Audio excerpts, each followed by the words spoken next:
Hey everybody, it's Ron from Ron's Computer Videos. How about we take a few minutes today and talk about some of the neat things that I picked up at Kansasfest, which is the annual Apple II and Macintosh and Apple III this year convention that takes place at Rockhurst University in Kansas City, Missouri. This thing has been going on for decades. I don't know why it seems to be one of the best kept secrets in the Apple II community. Sometimes it feels that way. But I had an amazing time, got to hang out with some really cool people, and got to pick up some really cool swag. So how about we take a look and see all the neat stuff that I picked up in the garage giveaway. All right, I'm really just going to kind of go through this box of stuff that I got at KFEST this year. I've got several boxes, so this video is just going to kind of be rough because this is all hand shot footage, so please just be patient. But anyway, I had a really great time at KFEST this year. I know that there were a lot of people that were following the event this weekend on the virtual event, and I hope you had fun at that too.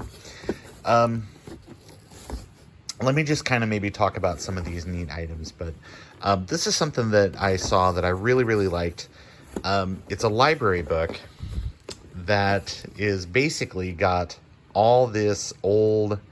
I mean, I remember these from when I was a kid. Like, it's programs and it's artwork and stuff that way oversells how cool the games and stuff that you can write are. But this is just a real blast from the past. So I had not seen this book before, so I was really kind of happy to pick this up. I picked up a few things for friends. I don't know if this is going to work. I thought Frank was looking for maybe some Image Order 2 color ribbons. This one's, I thought this one was sealed, or maybe it's sealed inside the box, but in any case, I guarantee it's no good because these things just, you know, the little rubber rollers and stuff, or foam pads and stuff perish, and then that's it. I picked up a 5 1/4 floppy drive for Trina, just in case she still needs one. I don't know if she does or not. This weighs like 4 million pounds, so I don't know if it's really going to make it to Canada or not. But I got some neat VHS tapes. This one right here is just as advertised, The World of Apple Desktop Media. There's nothing like, there's no cool spline stuff on this, but I did think it was kind of neat. But here's one that's got a cool spline. Macintosh or Windows. I could not find the original sleeve, so it just has this generic Maxell sleeve, but you know, this is obviously some sort of sales tape from the 90s, so I thought that was kind of fun. This sat there forever and nobody picked it up, so I thought I would be the one to do it. But this is a 3D, or I'm sorry, not 3D, but sort of an interactive version of the Crucible. If you can open up, again, I'm only doing this one-handed, so this is kind of rough. The whole thing of it is you have a CD-ROM that has sort of a interactive version of the book. And then it includes pretty much like the exact Penguin Press book that I remember reading maybe in high school. But sort of a copy of a Crucible and some teacher materials and things like that. I thought this was really neat. This sat there forever, so I thought I would be the one to pick it up. There are some other neat little books and stuff like this. Like, this is a copy of Rector, which is, I guess, sort of like some comical, sort of, I guess it's a game, more or less, but I guess it's just sort of like a very over-the-top Doug Adams sort of thing. But it had the original floppy and stuff like that, and it supposedly works all the way down to the Mac 128, so it's kind of neat. This is like a single-sided floppy. But it more or less appeared to be complete. All the sales materials, all the little feelies and stuff like that. So definitely, I thought this was really neat to pick up. So I'm fairly certain it's archived. So no great shakes on that. I found some other little booklets and things like that. I know everybody is just like, who the hell is... Oh, gosh. Oh, no. It got crushed. It's okay. I only really picked this up for the sleeve, and I'll iron it out.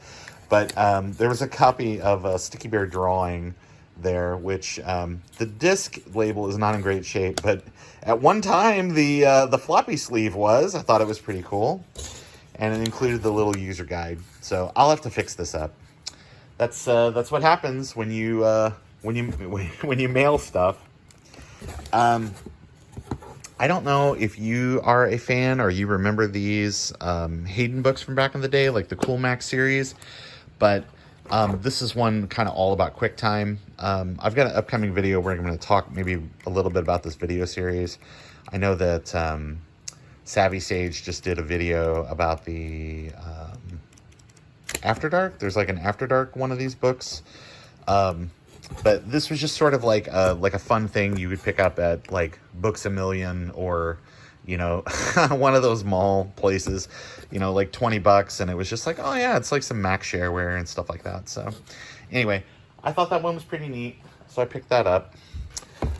This is a book I absolutely owned back in the old days. This Bob Levitas book, the Guide to the Macintosh Underground, which is sort of, it's a book kind of about the culture of Apple, and it is very much along the lines sort of like if you're familiar with folklore.org, where it's just stories and stuff like that, just sort of about the old days of Apple, and sort of some of the sort of the personalities that kind of went together to make stuff. But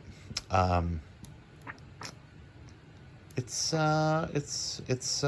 pretty cool. I just oh yeah, I forgot it does have like a little, we'll do it in reverse. I don't know what the deal was with everybody who was like, oh, I got to put a flip book in my book these days, but that was kind of neat for the 90s. But I read this a million years ago. I'll probably have to read it again. I also, this book, this was in the pile too. This Guide to Macintosh Family Hardware. This is the second edition. So this includes a ton of technical data for the SE, the SE30 portable, and the Mac 2 series. And this is just basically, this was a lot of information you couldn't get just back in the day, because there was no way to really kind of make this available outside of like Apple dealerships and things like that. But pinouts and technical guides and, oh yeah, sorry, just spun past the pinout for the power port, maybe on like a SE30 or SE. Pinout for the 2CI PDS slot, or cache connector rather.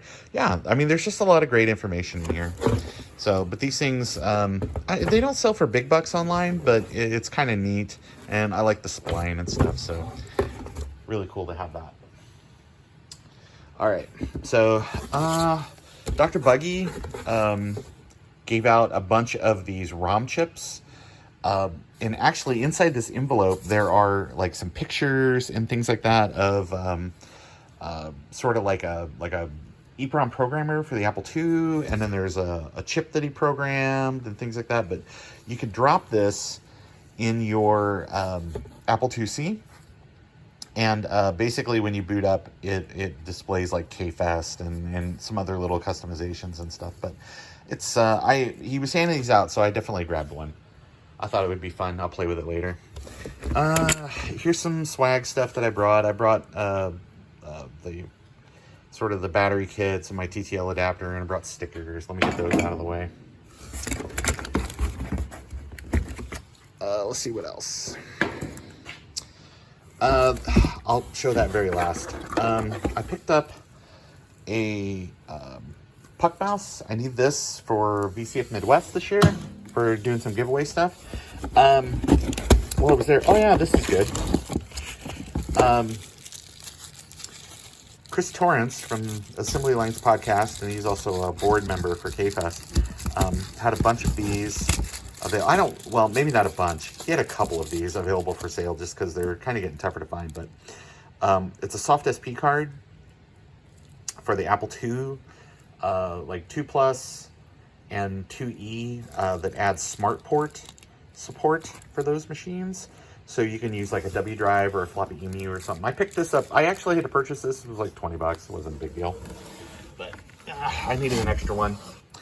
I went through, there was 4 million floppy disks available in the garage giveaway. And so I picked up as many 2-sided discs as I could kind of find. So I got a nice big stack, and some of these are high density, but they're all Sony's. So hopefully they're not too bad in terms of longevity. Let's see, what else do I have down here? I don't know. I got some feet that have fallen off something. I'll have to investigate that. Oh, I also found a Mac video adapter. Oh, I guess it's not. I thought this was a Mac video adapter laying some stuff, but I'm not 100% sure what this is.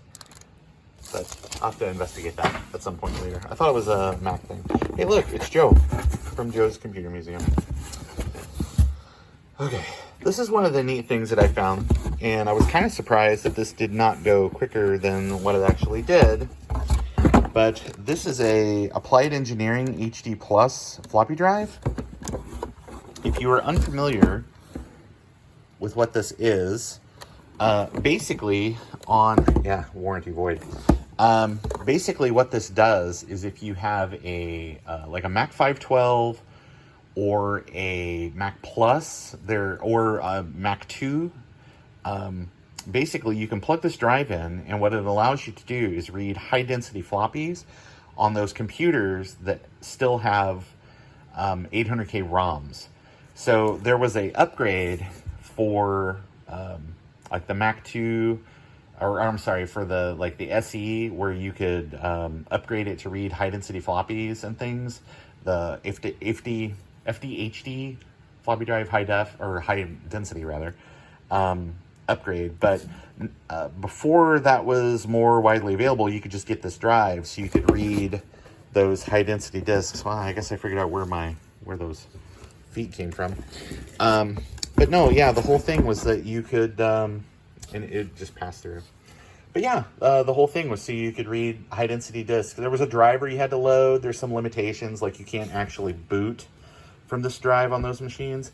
But if you plug this into a more modern machine that supports external floppies and stuff, it just shows up as a 1.44 megabyte super drive.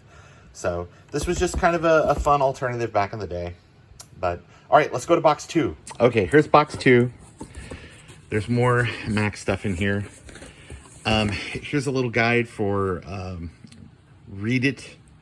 So basically like a resource editing sort of thing. I think that this sort of predates some other newer tools, but yeah, just sort of a book about it, I guess. This is something I thought was really great that was in the pile. This is actually, it's got Blanche McCoy's business card on it, which I thought was really great. But this is a, basically, oh, if I can, hold on, where are we sticking? Oh yeah, it's got some goop. It's got some goop in there. But basically this is a, like the getting started book for, like the original Macintosh, which I thought was super neat. This was just kind of laying in the pile and nobody was wanting it. So I was like, yeah, I'll take that. So this guy looks really bored, really bored. He was like, oh my God, I could be doing an ad for Benetton, but here I am stuck doing this. I'll have to clean that up. I didn't recognize, or I didn't see that was in there previously. Gross. They had like 4 million copies of Macworld and Mac Addict and all that type of stuff there. But I picked this one up because you can literally club a whale to death with it. This is the special edition that was all about the 2FX. There's a huge layout in here all about the 2FX and other stuff. But I love these books. I love these magazines. I don't have a lot of space for them, but there are a few that I definitely thought it would be kind of neat to have. More or less just because it is like just so beautiful, like the artwork and stuff in here, and just to be able to flip through and look at some of these old ads. Oh, that's kind of cool. All right, what else we got? I found a Elcom catalog, which I thought was kind of cool. Some of this stuff, it's not like it's really valuable or it's really all that interesting, but I just thought it'd be kind of neat to maybe sit down and kind of flip through this and look at some of these old bits of technology and stuff, connectors and cables and whatnot. I think the rest of everything that's in this box is stuff that Javier gave me. There are some Mac sort of like LCDs. Like I think this is like a LCD for like a 180C and some other stuff. I don't really know. I just there's also, hey Joe, there was also just some weird stuff that I didn't know for sure, so I just picked it up because it was not a lot of interest in it, but maybe Steve might need this. A Say It Data Show. This is basically like a video pass-through box for some of those like LCD projector-y things back in the day. So I will have to see if I can figure out exactly who might need that and then get that to them. Let's get this out of the way. All right. So, yeah, there's some like other PowerBook parts and stuff in here. Oh, there's even like an AppleCare sticker on that one. 5300, nice. I found some boxed Mac software that nobody seemed to care about. This is a copy of MacDraw, and it's mostly complete. Like almost everything's in there, but this is really what I thought was the best part. The software runs on all Macintoshes, the 128, the 512K, and the XL. That's a short-lived, that's a short-lived bit of advertising there. So I just thought that was cool. So I wanted to make sure that that this didn't end up in a landfill somewhere. There's also a copy of Mac Paint. The box is in a little, not in as good a shape. It does have a little bit of writing on it, but I mean, obviously we all know whose shoe that is right there in the thing. So, but this one is mostly complete as well. So this is MacWrite Mac Paint. Really neat. I think this will look cool on a shelf. Can't wait to display that. And then this was kind of cool. Sealed, no less. This is a copy of Switcher for the 512 and Mac XL. If you don't know what Switcher was, and the floppy is in there. I can feel it in there, but it's sealed, so I dare not open it. But what Switcher is basically when they figured out that it was like, hey, we really... Oh, actually, this is a pretty good demonstration. It's like, hey, we need to be able to maybe run more than one application at a time. This was basically before they built, like, quote, multi-finder. This was like a little applet that would let you switch between applications on your Mac. As long as you had 2 floppy drives, it was probably not that crazy. But as you can see right there, it's like, oh, I can run the Finder, MacWrite, Mac Paint at the same time. So great. But anyway, just the fact that it's sealed, I thought that was cool. Here's another little bit of sealed software. And I didn't really, the box is not in great shape. But I just thought it was interesting. And this young lady looks so happy to be there in this, like, very, like, oddly juxtaposed photo. But WiggleWorks, I had never heard of this, but it was $39.99 whenever it was around. So, but a Mac, it's part of Apple's home learning thing. It's, it just has kind of a pretty box, but interactive reading titles for kids. Just a sealed box. Thought it was neat. Thought I'd pick it up so it stayed out of a landfill. I've probably said that a million times. I'll have to cool off on that. I don't remember what's in this box.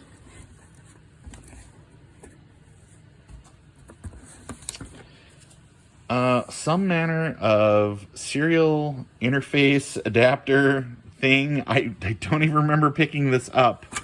Oh no, I do remember picking this up.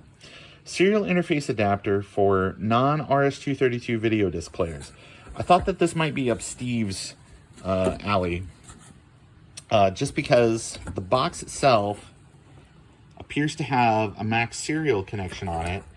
And where's the other end of this cable? Oh yeah, here's the other end of the cable.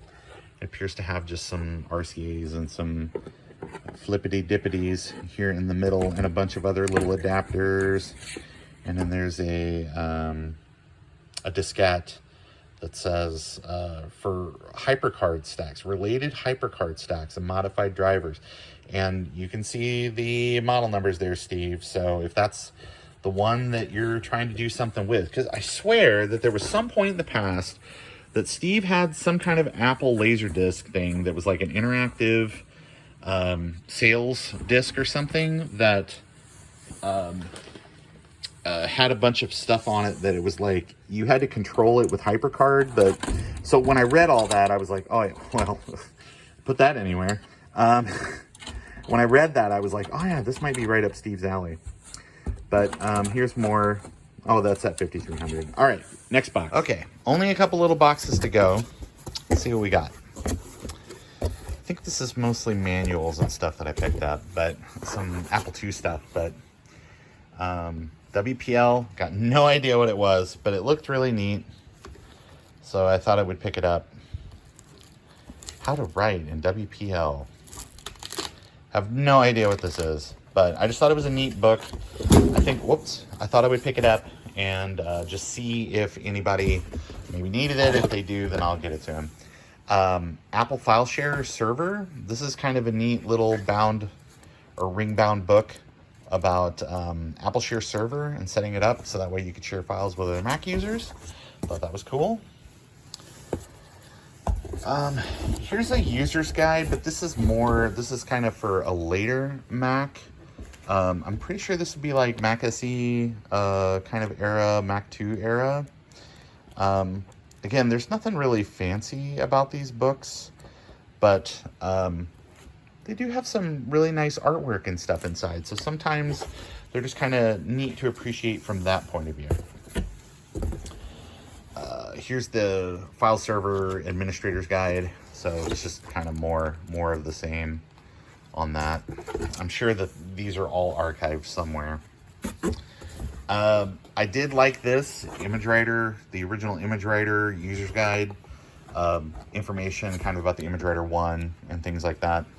So there's always like some neat little artwork and stuff in there, tips and tricks for keeping your machines going as long as possible.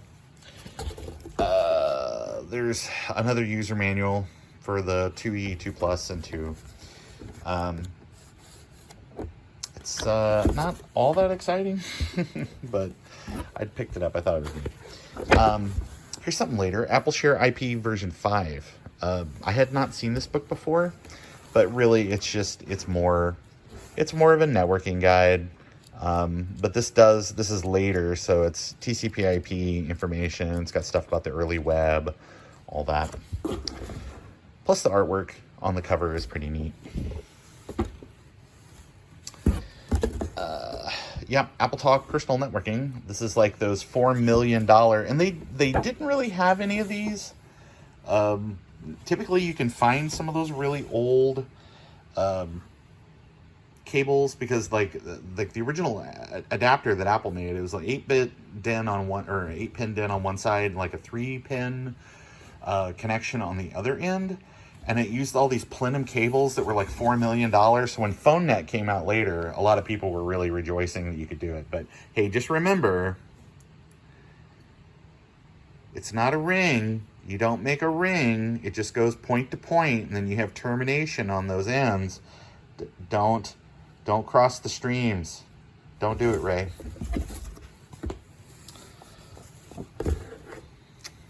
Mac Plus internal floppy drive. I've never, or disk drive rather, I've never seen this book before. Like a whole book on just like using the floppy drive on your Mac Plus. I guess these were all new concepts for people back in the day, so you needed to spell it out. Here's a book for Apple Link, if you remember that. It was just kind of a BBS service. But what this book is cool is that it has all the phone numbers for all the Apple Link lines around the US, which who knows if any of these numbers are still good, but if anybody's interested in giving them all a call, let me know. All right, here is a user's guide for a Performa 500 series. This is not really all that great. This is not great shakes, but I did sell 4 million of these 550s and 575s back in the day, so I thought it'd be kind of neat to pick that up. Let's see. Oh, here is a piece of undocumented software. We're taking some of the most incredibly advanced tracking technology in the World Wide Web, and they're putting it on your Macintosh. But basically, this is some sort of specialized application for tracking your FedEx packages. I don't know if this would still work, but I'm going to find out. The diskette and everything is in here, and checking around online, it's unarchived. So I guess we'll see. What else we got? Oh yeah, last year at Kansasfest, there was a drive, and this is a different manufacturer, but it's basically the same deal. But it's like, says NCS Pro, but the one that my parents had was made by Jasmine, or it was Jasmine branded. But in any case, it was just this little drive enclosure, and it actually could pull power off of the, I think off the ADB port, or not off ADB, but maybe off of the serial port or something like that, or floppy drive. I can't even remember. But in any case, they had one of these drives, and Javier grabbed it before I did because I didn't really understand how Garage Giveaway worked at that point. But he said he's going to send it to me, so that's really cool. This is a Macintosh services directory from winter and spring of '92. This is basically just vendors and partners and stuff, so that way that based on whatever service that you're needing for getting started with whatever your project is, like here's Pascal, or Pascal programming stuff, some general contacts for different sort of support things. But yeah, this is basically sort of a directory of people that were Mac adjacent back in those days, so that you could get whatever it is you needed. Oh man, this is stuck in here. Oh, gross. Oh no. Okay. Thank goodness. Hint, it's a computer. This is basically like the big fold-out poster for the G4 Cube. And it appears to have gotten some gook from the box, so I will have to get some alcohol and clean that up. So, dang free boxes. If you're not squishing my Sticky Bear floppy, you're doing this. Okay. There's a piece of sealed Mac software, and this is archived, so I don't feel too bad, but it's just sort of interesting. It's kind of super generic looking. Earth Care Interactive. Yeah, I don't know. This kid looks really excited to be playing in the, the water out in his yard, but it's for Macintosh and Windows. I don't really know anything about it, but it does appear to be archived, but it was sealed, and so I thought I would just pick it up. Let's see. Oh yeah, this is Jeopardy.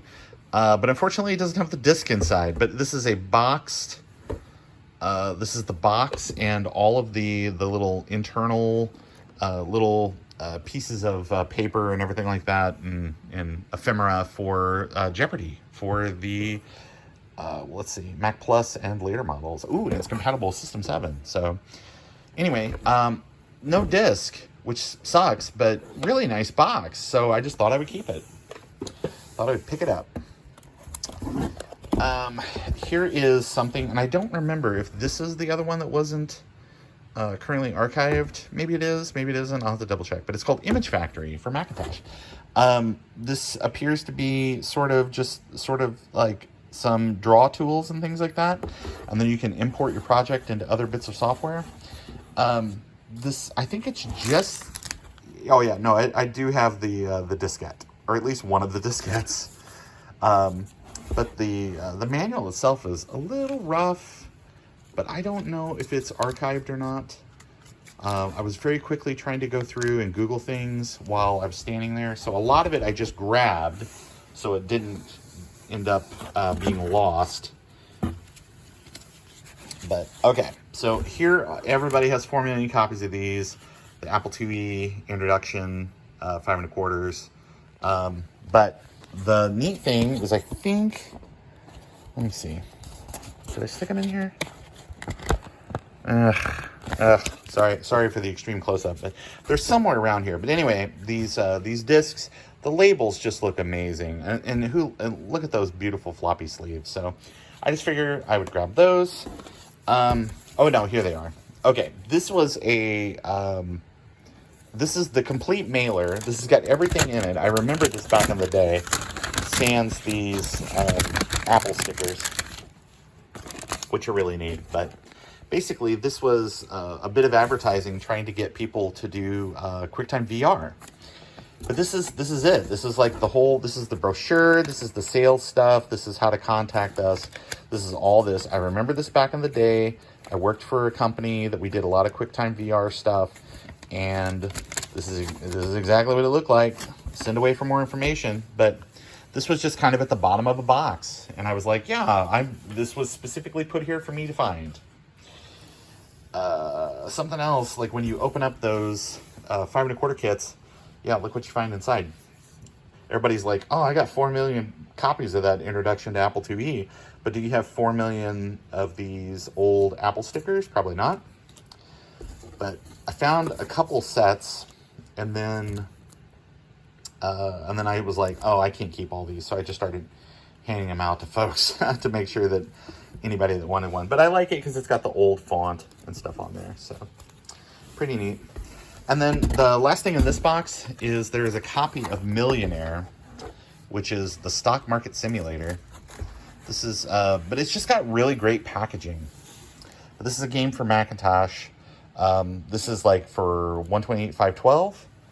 So it's a really old bit of software too, but man, it's pretty, it's gold, it's shiny.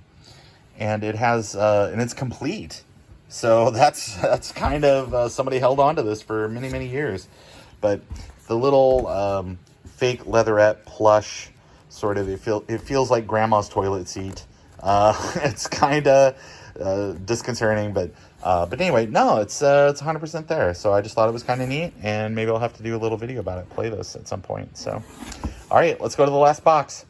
Here's the last box of stuff, and this really just has some more stuff from Javier. I collect 100 series PowerBooks, and not just that, but I also fix them up and try to keep these things out of the e-cycle as much as I can.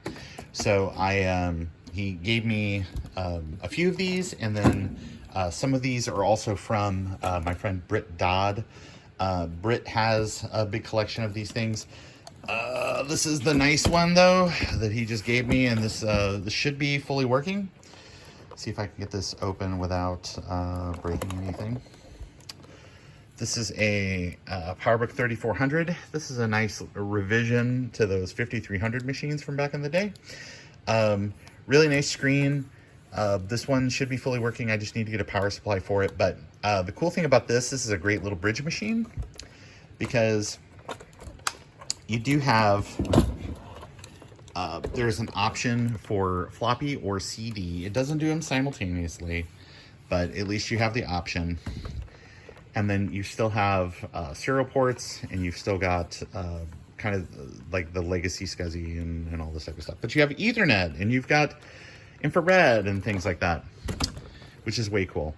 And then you also have PCMCIA. So opens up a whole world of fun things that you can do on this machine. But thank you, Britt. This was a very kind gift. So I like that it has, and this is the other thing. I'm a big fan of when a machine has like security stuff embedded, like this one right here has been etched. It has a serial number etched into it. I love that type of stuff. So this one's way cool. Let me get this out of the way so I don't damage it. Oh, okay. All right, so this is pretty much the last of the paperwork. Some of these things I need to send to Steve. I just ran out of space in the box. This is a family computing workshop book. This is a planning guide. This was something that was sent out to educators and homeschoolers and things like that, just as a way to kind of introduce people and get them into the Macintosh sort of ecosystem. But there's a lot of CDs here, and many of these have absolutely been archived. Like, oh, Kid Picks. Oh my gosh, we finally got a copy of Kid Picks. So a lot of this stuff has been archived. No great shakes. But it's all of this stuff here in the back, these presentation guides, which is way cool, where it was basically like, hey, if I'm going to go out, I'm going to try to get people sold on this idea. There was all kinds of material in here of how to run a workshop.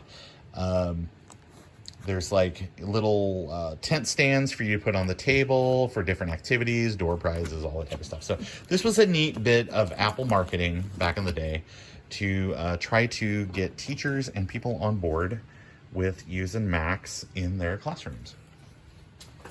I'll get that sent over to Steve eventually.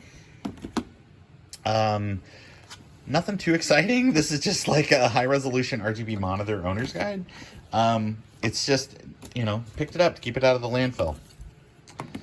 80 column card for the Apple II. This is just kind of because that was a separate purchase.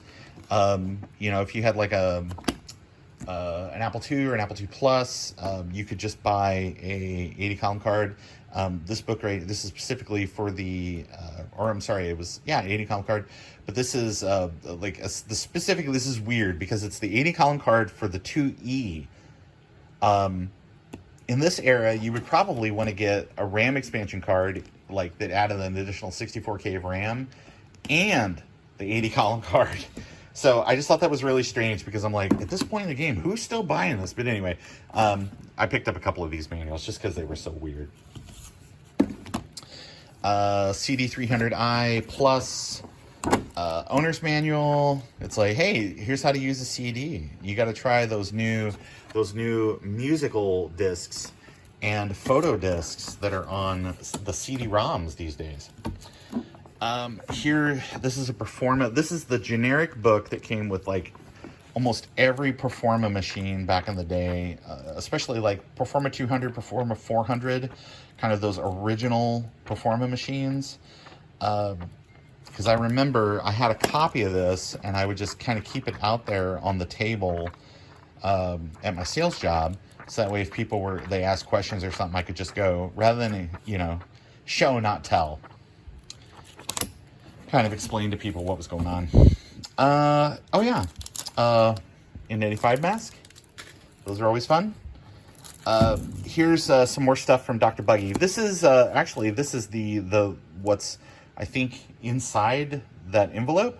Here's a picture of that that card for the Apple II that would allow you to program EEPROMs and stuff. I guess the software is kind of tough to find, so he included a copy of that. But he's like, hey, you know, if you find a copy of this card, you can make your own EEPROMs and stuff. He had a really great presentation about it. So I picked that up.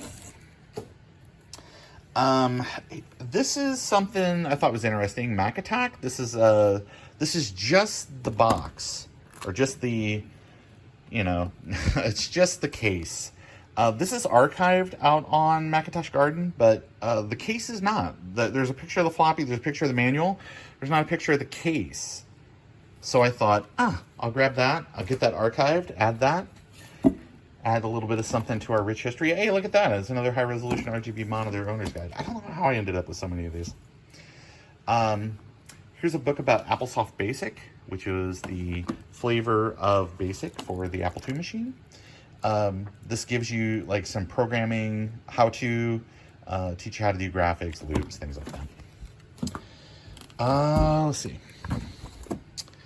Oh yeah, this is another one of those books where it's basically like a reference guide of like everything that you could do with the Apple II platform. And there's a bunch of Apple III stuff in here as well. This year's KFEST was all Apple III all the time. So this was in the big pile of documentation and things like that. And I went through, dug, found that. So I'm going to take a look-see at this. Thought that was kind of cool. Only a couple of these. Oh yeah, this is getting started. This was like the little quick guide for hooking up your 400 series Performas. And I had not seen this before. Plain Talk software kit. So people that were interested in using the speech to text and text to speech on their Macintosh, here was a little guide that kind of gave you all the information on how to do that. All right, I've got two other little things I wanted to show you, and then that's really it. One of the cooler and bigger things that I picked up was this boxed with the with the foam and everything. This is a monitor, the RGB color monitor for the 2GS. I have one that's in pieces, but it's kind of nice to have a complete and working one. And then finally, I was also able to get this boxed with the styrofoam. Oh, there was another one of those Dr. Buggy things. A monitor. This is the little amber display for the Apple IIc. It's the Apple Monitor 2C. I have a stand and everything for this, so really excited. But my other one has got vertical collapse and has a bunch of problems, and so I really needed a working one. I did not pay $65 for it. It was free. So I actually got this at VCF East and then brought it back. And then I took it and Sark took a look at it and gave it a clean bill of health. And so, yeah, I'm going to get it hooked up and start using it. That's really it for my big KFEST adventure. I had a really good time. And as always, it's kind of neat to see people that you don't see every day. Like I don't get to see Joe from Joe's Computer Lab in person every day. I don't get to see Javier in person. I don't get to see Chris Torrence or Stavros or any of those guys. And so it's just kind of neat to catch up. And it's even better when you get like some free Apple II and Macintosh stuff in on the deal. So anyway, that's it for right now. Thanks again for watching. I know this has been kind of a rough video, but if you made it to this point, I really do appreciate it. So have a great evening, and as I always say, Apple II forever.